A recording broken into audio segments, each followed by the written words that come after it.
The Syracuse Mets forcing themselves into the most exciting game in baseball. Good evening. I'm Nico Tamurian. It's a one-game playoff.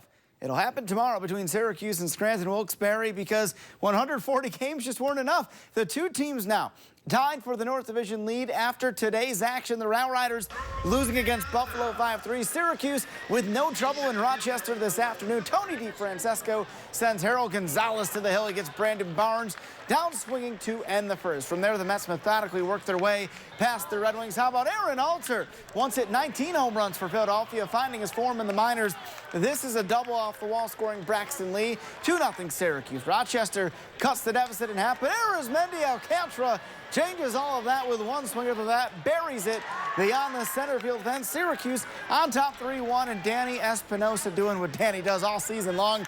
Brings home Alcantara, lining it to left field there. The Mets score 4 runs in the 8th inning, and general manager Jason Smorrell, you bet he's pumped up about this because Syracuse doesn't.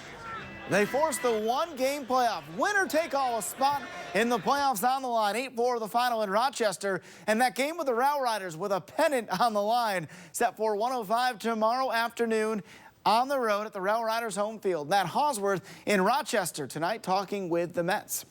Well, Nico, in the end, the Syracuse Mets find a way to get the job done. It's something team general manager Jason Smorrell says has a direct correlation with what he was preaching all the way back in the spring. Remember that term, Mets effect? The New York Mets, the Syracuse Mets, a match made in heaven, the orange and blue, the Mets bringing their best players to Central New York. Well, it finally came full circle this afternoon in Rochester. Syracuse wins, Scranton Wilkes-Barre loses, setting up a one-game playoff in Northeast PA tomorrow afternoon.